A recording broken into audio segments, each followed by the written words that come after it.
Une sécurisation excellente de la rentrée scolaire 2023-2024 sur l'ensemble du territoire camerounais, c'est le principal leitmotiv des forces de défense et de sécurité. Le ministre délégué à la présidence chargé de la défense, sous très haute instruction du chef de l'État, chef des forces armées, a présidé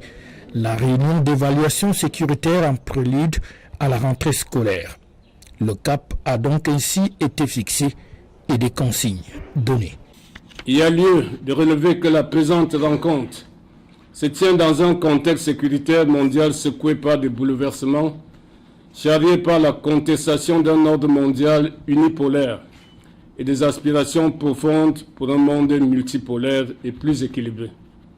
Les conséquences induites de ces vents contraires sont de plus en plus visibles et perceptibles tant en Afrique en général que dans notre pays en particulier. Sans anticiper sur les communications et exposés des participants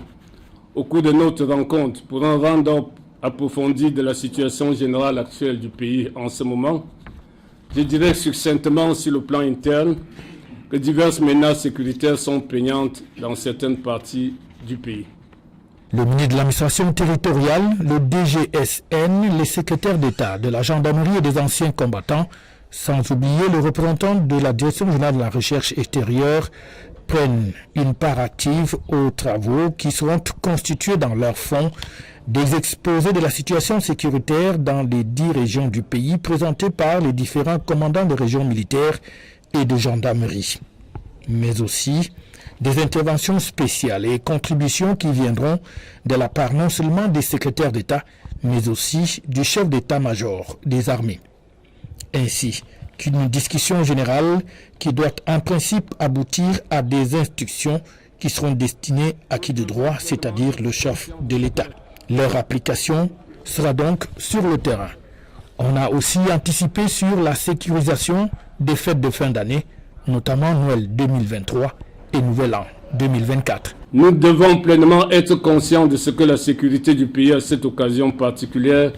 concerne l'ensemble du territoire national. Une vigilance toute particulière doit être observée au niveau de nos frontières terrestres, maritimes et de notre espace aérien afin de prévenir l'onde de choc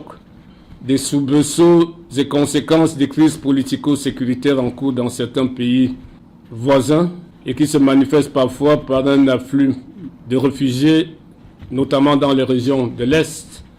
de la Damawa, du Nord et de l'extrême Nord. Sécurisation des personnes et des biens avant, pendant et après la rentrée scolaire 2023-2024, dont les carillons sonneront le 4 septembre prochain. Des mesures qui seront particulièrement implémentées dans les régions du pays qui connaissent quelques soucis au plan sécuritaire, à savoir l'extrême nord avec la secte Boko Haram ou encore le nord-ouest et le sud-ouest, même si ici on note une certaine embellie, d'où leur meilleur classement en tant que premier et quatrième au terme des résultats de l'année scolaire écoulée par l'Office du bac. Mais la sécurité étant une affaire de tous, chacun est donc appelé à jouer sa partition aux côtés des forces de défense et des autorités administratives, et ceci dans tout le pays.